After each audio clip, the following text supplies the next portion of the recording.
ആനന്ദിന്റെ അച്ഛന്റെ സഹോദരിമാരാണ് രാഖിയും രേണുവും. രാഖിയുടെ അമ്മയുടെ ഒരേ ഒരു മകന്റെ ഭാര്യയാണ് നിഷ. എങ്കിൽ നിഷയും ആനന്ദും തമ്മിലുള്ള ബന്ധം. അപ്പം ആനന്ദിന്റെ അച്ഛൻ എന്ന് പറയുമ്പോൾ പ്ലസ് ചിഹ്നമായിരിക്കും ഇടുക. അച്ഛന് 2 സഹോദരങ്ങളുണ്ട്. അതാണ് ആര്? രാഖിയും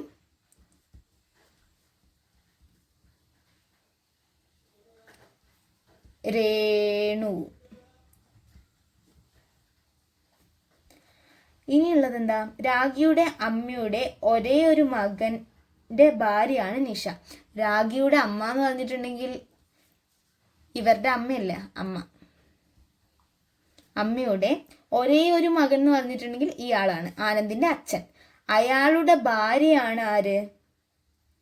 നിഷ എന്ന് പറയുന്ന ആള്.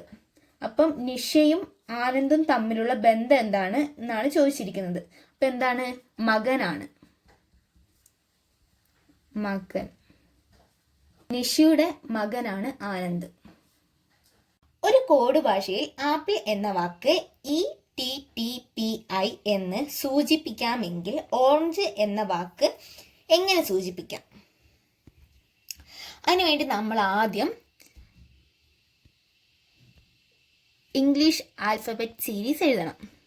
A B C D E F G H I J K L M N O P Q R S T U V W X Y Z. 1 2 3 4 5 6 7 8 9 10 11 12 13 14 15 16 17 18 19 20 21 22 23 24 25 26 എന്ന് വെച്ചിട്ടുണ്ടെങ്കിൽ ഓരോ ലെറ്ററിനും അതിൻ്റെ കറസ്പോണ്ടിങ് ആയിട്ടുള്ള നമ്പേഴ്സ് എഴുതിയിട്ട് നമ്മൾ ഇവിടെ റെപ്രസെൻറ്റ് ചെയ്തിരിക്കുകയാണ്. അപ്പം ആപ്പിളാണ് നമുക്ക് ETTPI എന്ന് കിട്ടിയത്. അപ്പോൾ ഓറഞ്ച് ഏതായിരിക്കുകയാണ് നമ്മളോട് ചോദിച്ചിരിക്കുന്നത്. അപ്പം A എന്ന് പറഞ്ഞത് E ആയി. A ഒന്നാമത്തെ നമ്പറും E എന്ന് പറഞ്ഞത് 5ാമത്തതുമാണ്. അപ്പം ഇവിടെ 4 കൂടുകയാണ് ചെയ്തത്, +4. പിന്നെ P എന്ത് ചെയ്തു? T ആയി. P എന്ത് ചെയ്തു? T ആയി. എത്ര കൂടി? 4 കൂടി, +4. P എന്ത് ചെയ്തു? T ആയി. എത്ര കൂടി? 4 കൂടി. L എന്ത് ചെയ്തു? P ആയി. L P ആയി. എത്ര കൂടി? +4. E എന്ത് ചെയ്തു? I ആയി. +4 തന്നെ കൂടി. അതേപോലെ തന്നെയാണ് ഇവിടെയും വരിക. O എന്ന് പറഞ്ഞിട്ടുണ്ടെങ്കിൽ എത്രയാണ്? 15ാമത്തെ പൊസിഷൻ. അതേ +4 ചെയ്യാം. അപ്പം നമുക്ക് 19 കിട്ടും. എന്ന് വെച്ചിട്ടുണ്ടെങ്കിൽ ഓയിൻ്റെ കറസ്പോണ്ടിങ് ആയിട്ട് വരുന്ന ഇവിടെ സിമ്പിൾ S ആയിരിക്കും. ലെറ്റർ എന്ന് പറയുന്നത് S ആയിരിക്കും. ഇനി 6 +4. 6 എന്ന് പറഞ്ഞാൽ 18 +4 എന്ന് പറഞ്ഞിട്ടുണ്ടെങ്കിൽ എത്ര കിട്ടും? 22. അതെന്ന് പറഞ്ഞാൽ V ആയിരിക്കും. A +4 എന്ന് വെച്ചാൽ E. N +4 എത്ര? 6 വരും. G +4 1 2 3 4. K വരും. പിന്നെ E +4 എന്ന് വെച്ചിട്ടുണ്ടെങ്കിൽ I വരും. ഇതായിരിക്കും നമ്മൾ ആൻസർ. 60 km/മണിക്കൂർ സ്പീഡിൽ സഞ്ചരിക്കുന്ന 200 മീറ്റർ നീളമുള്ള ഒരു ട്രെയിൻ വഴിയരികിൽ നിൽക്കുന്ന ഒരു വ്യക്തിയെ കടന്നു പോകാൻ എത്ര സമയം വേണം? അപ്പം ട്രെയിനിൻ്റെ സ്പീഡ് തന്നിട്ടുണ്ട് 60 km/h ആണ് ട്രെയിനിൻ്റെ സ്പീഡ്. പിന്നെ ട്രെയിനിൻ്റെ നീളവും തന്നിട്ടുണ്ട്. നീളം എന്ന് പറയുന്നത് ഇവിടെ ഡിസ്റ്റൻസ് ആയിട്ടാണ് എടുക്കേണ്ടത്, ദൂരമായിട്ടാണ് എടുക്കേണ്ടത്, 200 മീറ്റർ. അപ്പം ഇതിനെ നമ്മൾ ആദ്യം മീറ്റർ പെർ സെക്കൻഡിലേക്ക് കൺവേർട്ട് ചെയ്യണം. അപ്പം 60 ഇൻറ്റു 5/18 മീറ്റർ പെർ സെക്കൻഡ് ആയിരിക്കും നമുക്ക് കിട്ടുന്ന വാല്യൂ. ഡിസ്റ്റൻസ് ബൈ സ്പീഡാണ് എന്ത് പറയുന്നത്, ടൈം എന്ന് പറയുന്നത്. അപ്പം distance by speed is equal to time. അത് equal to 200 meter by 60 into 5/18. 18 6 എത്ര വട്ടം പോകും? 3 വട്ടം പോകും. 60 6 10 വട്ടം പോകും. പിന്നെ ഈ 0 നമ്മൾ വെട്ടുന്നു. 20/5 എന്ന് പറഞ്ഞിട്ടുണ്ടെങ്കിൽ 4 ഈ 3 എന്ന് പറഞ്ഞത് മുകളിലേക്ക് വരും. അപ്പം 4 ഇൻറ്റു 3 സെക്കൻഡ് എന്ന് കിട്ടും. എന്ന് വെച്ചിട്ടുണ്ടെങ്കിൽ 12 സെക്കൻഡ്. അതായിരിക്കും നമുക്ക് കിട്ടുന്ന ആൻസർ. 15 സെന്റിമീറ്റർ ആരമുള്ള ഒരു ലോഹഗോളത്തെ ഉരുക്കി 27 തുല്യ വലുപ്പമുള്ള ചെറുഗോളങ്ങളാക്കി. ചെറുഗോളങ്ങളുടെ ആരം എത്ര ആയിരിക്കും? ഇപ്പൊ ക്വസ്റ്റ്യനിൽ നമ്മളോട് പറഞ്ഞിരിക്കുന്നത് വലിയൊരു ഗോളത്തെ ഉരുക്കിയിട്ട് 27 കുഞ്ഞു ഗോളങ്ങൾ ഉണ്ടാക്കി എന്നാണ് പറഞ്ഞത്.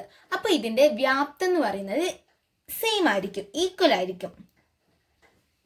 അപ്പം അതുകൊണ്ട് തന്നെ വ്യാപ്തത്തിന്റെ ഇക്വേഷൻ നമുക്കറിയണം. വ്യാപ്തത്തിന്റെ ഇക്വേഷൻ എന്ന് പറഞ്ഞാൽ 4/3 πr³ ആണ്. ഇനി നമുക്ക് വലിയ ഗോളത്തിന്റെ വ്യാപ്തമാണ് കണ്ടത്. അപ്പൊ നമുക്ക് വലിയ ഗോളത്തിന്റെ ആരം തന്നിട്ടുണ്ട്. ആരം എന്ന് പറഞ്ഞിട്ടുണ്ടെങ്കിൽ അത് 15 സെന്റിമീറ്റർ ആണ്. വലിയ ഗോളത്തിന്റെ വ്യാപ്തം എന്ന് പറഞ്ഞത് 4/3 πr എന്ന് പറഞ്ഞിട്ടുണ്ടെങ്കിൽ 15³ ആയിരിക്കും. ഇനി ചെറിയ ഗോളത്തിന്റെ വ്യാപ്തവും വലിയ ഗോളത്തിന്റെ വ്യാപ്തവും ഈക്വൽ ആണെന്നല്ല പറഞ്ഞത്. അപ്പൊ 27 ഇൻറ്റു 4/3 πr³. ഈ r എന്ന് പറഞ്ഞത് ചെറിയ ഗോളത്തിന്റെ ആരമാണ്. 4/3 π എന്ന് പറഞ്ഞത് 2 ഭാഗത്തുണ്ട്, അത് കോമൺ ആയതാണ്, അത് നമ്മൾ വെട്ടിക്കളയുന്നു. പിന്നുള്ളത് 15³ ഈക്വൽ ടു 27 ഇൻറ്റു 6³ എന്നുള്ള വാല്യൂ ആണ്. അപ്പൊ 15³ ബൈ ഈ 27 നമ്മൾ ഇങ്ങോട്ടേക്ക് എടുക്കുന്നു. അപ്പുറത്തേക്ക് ആവുമ്പോൾ 27 ഹരിക്കലാവും, ബൈ 27 ആവും, ഈക്വൽ ടു ആണ് 6³ വരുന്നത്. നമുക്കറിയാം 27 എന്ന് പറഞ്ഞിട്ടുണ്ടെങ്കിൽ 3ന്റെ ക്യൂബാണ്. അപ്പൊ 15³ ബൈ 3ന്റെ ക്യൂബ് എന്ന് ഇവിടെ എഴുതി വെക്കാൻ പറ്റും. അതാണ് r³. അപ്പം നമുക്ക് ഇതിനെ 15/3 whole cube equal to r³ എന്ന് എഴുതാം. 15/3 എന്ന് പറഞ്ഞാൽ 5 ആണ്. 5³ ഈസ് ഈക്വൽ ടു r³ എന്ന് കിട്ടും. അപ്പൊ എന്താണ് r ഈക്വൽ ടു 5 എന്ന് നമുക്ക് കിട്ടും. ആരെന്ന് പറഞ്ഞിട്ടുണ്ടെങ്കിൽ 5 ആണ്. ഒറ്റയാനെ കണ്ടെത്തുക. 53, 61, 43, 91. 91 ആണ് ഒറ്റയാൻ എന്ന് പറയുന്നത്. ബാക്കിയുള്ളതൊക്കെ അഭാജ്യ സംഖ്യകളാണ്. 91 എന്ന് പറഞ്ഞിട്ടുണ്ടെങ്കിൽ അത് 7ന്റെയും അതേപോലെ തന്നെ 13ന്റെയും ഗുണിതമാണ്. 11³ plus 20 square minus 3 raise to 1/3 equal to, അതാണ് നമ്മളെ ക്വസ്റ്റ്യൻ. 11ന്റെ ക്യൂബ് നമുക്കറിയാം 1331. പിന്നെ 20ന്റെ സ്ക്വയർ എന്ന് പറഞ്ഞിട്ടുണ്ടെങ്കിൽ 400. അത് തമ്മിൽ കൂട്ടുക. 1 3 7 1. പിന്നെ -3 നമുക്ക് ചെയ്യണം. -3. ഇപ്പം നമുക്ക് 1 7 2 8 എന്നുള്ള വാല്യൂ കിട്ടും.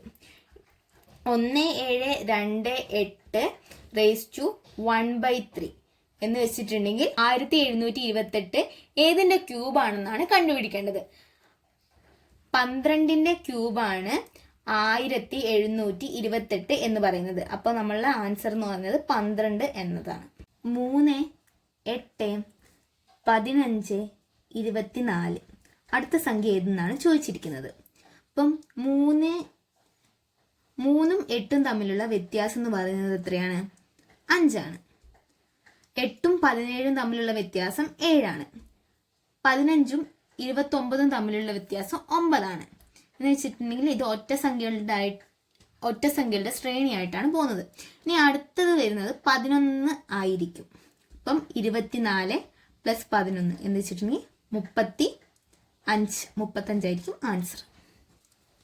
ഒന്നാം പാദ പരീക്ഷയിൽ 62 മാർക്കും രണ്ടാം പാദ പരീക്ഷയിൽ 48 മാർക്കും കിട്ടി. വാർഷിക പരീക്ഷയിൽ ഏറ്റവും കുറഞ്ഞത് എത്ര മാർക്ക് കിട്ടിയാൽ ശരാശരി 60 മാർക്ക് കിട്ടും? ഒന്നാം പാദ പരീക്ഷയിൽ കിട്ടിയ മാർക്ക് എന്ന് പറഞ്ഞത് 62 ആണ്. രണ്ടാം പാദ വാർഷികത്തിൽ നടന്നപ്പോൾ കിട്ടിയ മാർക്ക് എന്ന് പറഞ്ഞത് 48 ആണ്. ശരാശരി 60 മാർക്ക് കിട്ടണമെങ്കിൽ അയാൾക്ക് അവസാനം നടന്ന വാർഷിക പരീക്ഷയിൽ എത്ര മാർക്ക് കിട്ടിയിരിക്കാം എന്നാണ് ക്വസ്റ്റ്യൻ. ശരാശരി = ടോട്ടൽ ബൈ എണ്ണം. ടോട്ടൽ എന്ന് പറഞ്ഞിട്ടുണ്ടെങ്കിൽ 48 + 62 + x എന്ന് പറഞ്ഞിട്ടുണ്ടെങ്കിൽ ലാസ്റ്റ് നടന്ന എക്സാം ബൈ n എന്ന് പറഞ്ഞിട്ടുണ്ടെങ്കിൽ 3 എക്സാമാണ് ഇവിടെ നടന്നിരിക്കുന്നത്. അത് = ആണ് എത്ര? 60 കിട്ടേണ്ടത്. അപ്പം 60 × 3 = 48 + 62 + x. ഇത് തമ്മിൽ കൂട്ടുമ്പോൾ നമുക്ക് 110 + x എന്ന് കിട്ടും. 60 × 3 എന്ന് പറഞ്ഞാൽ 180. അപ്പോൾ 180 - 110 = ആണ് x എന്നുള്ള വാല്യൂ. 70 രാജുവിന് വാർഷിക പരീക്ഷയിൽ കിട്ടിയ മാർക്ക്. പടിഞ്ഞാറ് നിന്ന് കിഴക്കോട്ട് 5 കിലോമീറ്റർ സഞ്ചരിക്കുന്നു. അവിടെ നിന്ന് വലത്തോട്ട് 3 കിലോമീറ്റർ സഞ്ചരിച്ചു. വീണ്ടും ഇടത്തേക്ക് തിരിഞ്ഞ് 4 കിലോമീറ്റർ സഞ്ചരിക്കുന്നു. അവിടെ നിന്ന് ഇടത്തേക്ക് 3 കിലോമീറ്റർ സഞ്ചരിക്കുന്നു. എങ്കിൽ രാഹുൽ തുടങ്ങിയ സ്ഥലത്തു നിന്ന് ഇപ്പോൾ എത്ര കിലോമീറ്റർ അകലെയാണ്? അപ്പം ഇങ്ങനെ ഒരു ക്വസ്റ്റ്യൻ കിട്ടിയിട്ടുണ്ടെങ്കിൽ നമ്മൾ ആദ്യം ചെയ്യേണ്ടത് തെക്ക് വടക്കൊക്കെ ഈ ക്വസ്റ്റ്യൻ പേപ്പർ തന്നെ ആൻസർ ഷീറ്റിൽ തന്നെ നമ്മൾ രേഖപ്പെടുത്തുക എന്നുള്ളതാണ്. അപ്പം ഇങ്ങനെ ഒരു ക്വസ്റ്റ്യൻ കിട്ടിയിട്ടുണ്ടെങ്കിൽ നമ്മൾ ആദ്യം തന്നെ ചെയ്യേണ്ടത് തെക്ക് വടക്ക് കിഴക്കൊക്കെ ഈ വർക്കിംഗ് ഷീറ്റിൽ വരച്ചു വെക്കുക എന്നതാണ്. വടക്ക്, തെക്ക്, കിഴക്ക്, പടിഞ്ഞാറ്. അപ്പം രാഹുൽ പടിഞ്ഞാറ് നിന്ന് കിഴക്കോട്ടേക്ക് 5 കിലോമീറ്റർ സഞ്ചരിച്ചു. പടിഞ്ഞാറ് നിന്ന് കിഴക്കോട്ടേക്ക് 5 കിലോമീറ്റർ സഞ്ചരിച്ചു. അവിടെ നിന്ന് വലത്തോട്ട് 3 കിലോമീറ്റർ സഞ്ചരിച്ചു എന്ന് വെച്ചിട്ടുണ്ടെങ്കിൽ താഴോട്ടേക്ക്.